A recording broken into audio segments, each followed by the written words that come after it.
And we're back with Gallows Bound. Hey, guys. And that was Fauna's song, and that was some right purdy banjo pick in there. Justin. Thank you. Thank you so much. That's That is the banjo picking. That's foreign to me. I'm a guitarist, and I can't wrap my brain around that extra high string that's not where it's supposed to be, that you start tuning halfway down the neck. That's just like what kind of insane person thought of that? I don't know. It actually makes sense when you're completing your stuff, because your thumb just kind of has to hit the top there. So it works perfect. But I played a little bit of Scruggs and melodic style on that song. Love playing it. There's some great picking at the intro of it too. Okay. Now, obviously, the style that you play isn't exactly what's being welcomed with open arms by the mainstream industry right now.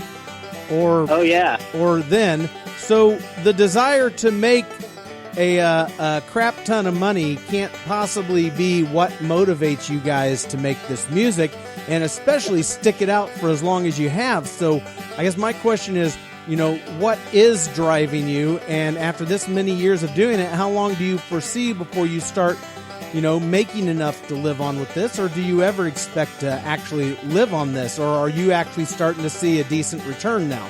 I never expected to make anything.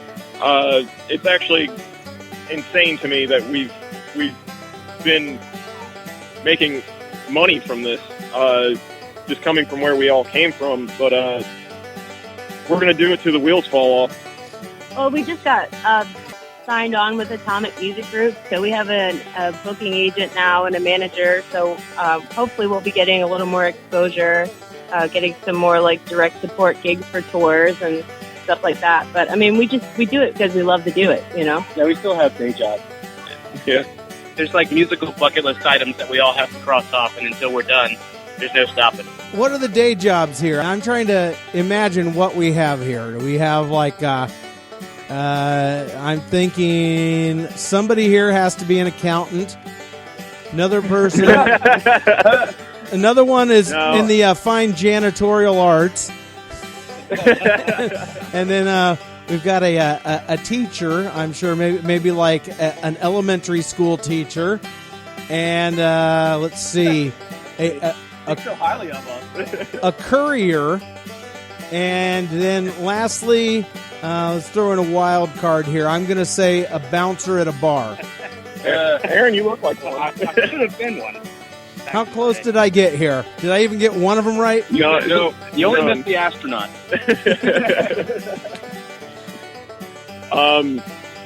I am a carpenter. Jordan is a tattoo artist. Rob is an Apple genius at Apple. Whatever things that they do. Justin he's a free soul. Forrest is a land surveyor, and Aaron is a body piercer. Wow, a tattoo artist and a body piercer. Now, are those two connected? Yeah. Are they in the same shop? Yes. Art tattooing. Yeah, state-of-the-art tattooing in Winchester. Now, who's the body piercer? That'd be me, Aaron. Aaron, what is the strangest piercing you've ever done? It'd be how PG does this need to be? I think the two that come to mind are, I pierced a lady's elbows once, and at one of our last shows in Gaithersburg, we actually pierced some giant fishing hooks in this guy's back, and they played tug of war with it. Probably two strangest. Wow. I mean, have you ever hung anyone on hooks? That was the closest we came to hanging somebody. On hooks.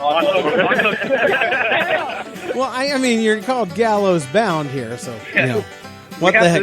We have to be real careful with that. Now, with the name Gallows Bound, how did you come up with that? Was just the .com available? Forrest got that tattoo. Was that one of the words? Yeah, that was one of the ones I'll have to bleep out. But okay, sorry. Well, Forrest got it tattooed on his chest, and before it was a band, we thought it was cool, so we named our band. Oh, I always assumed I was bound for the gallows someday. Well, we're all bound for the gallows.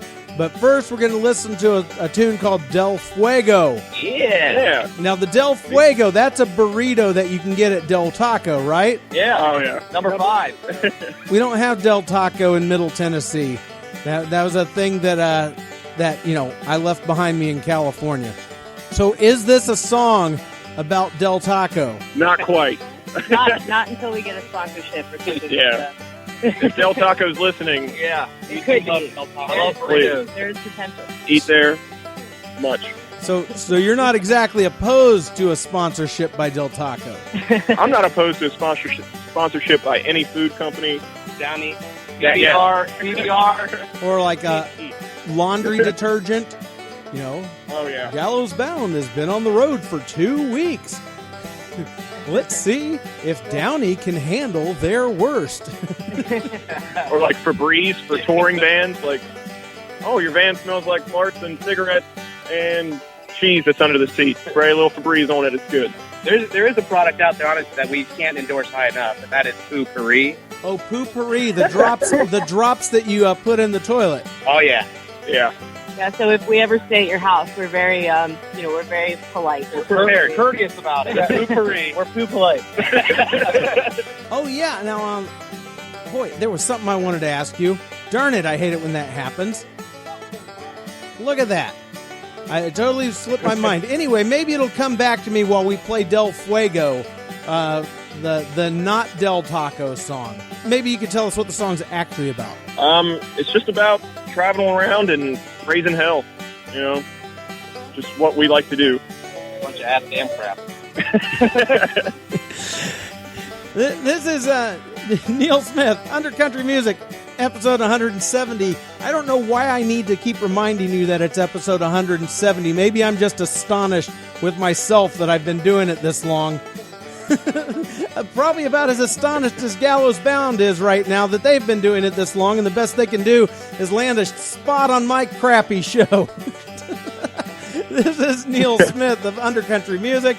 I'm hanging out with Mallows Brown. Gallows Bound. We watched that one.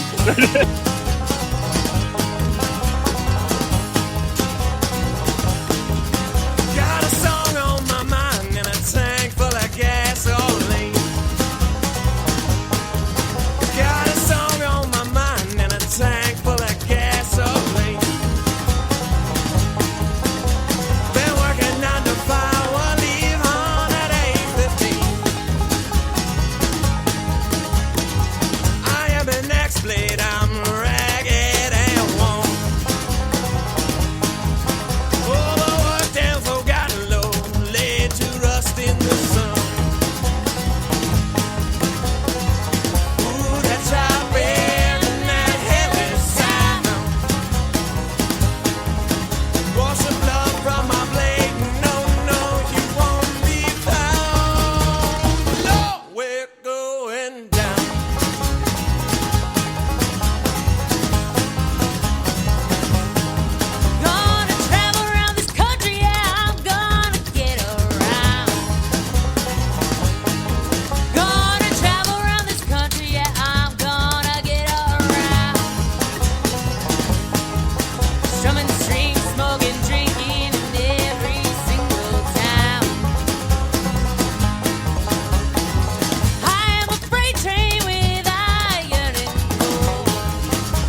Yeah, Del Fuego from Gallows Bound. Hey, thanks for listening. Yeah, thank you.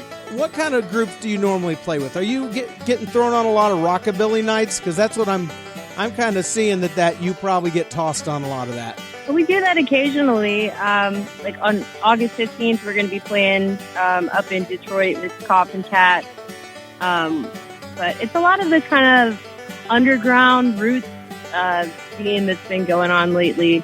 Been hooking up with a lot of bands from there too. So yeah, Americana casts a pretty wide net. Do you think that you're going to probably end up in the overall label of that? Because I mean, you put an acoustic guitar to just about anything and make it sound different than what's on mainstream country radio, and it seems like, if it doesn't fit on country radio, they just stick you in Americana. Do you foresee getting labeled that way? Who knows? I mean, we don't have any expectations when it comes to being labeled a certain genre, but I mean, you're right, it does have a pretty big blanket to Americana. So We are American and we are proud of Now, it. now I noticed that you put a lot in the songs that you make. They aren't just lay down a 12-bar progression and then BS some cliches over the top of it, which is what drives me nuts.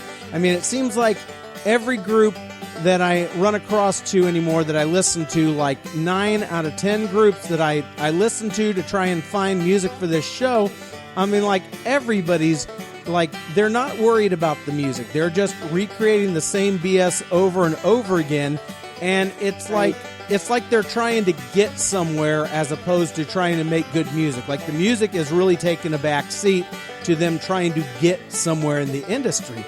And I must say, we're with you on that one. Yeah, we feel the same way. Down with pop country. Yeah. Yeah, I mean, I must say, it's, I don't even have a problem with pop country as long as it's done, as long as there's some creativity to it. I don't really care if you're rapping, if you're making a pop song.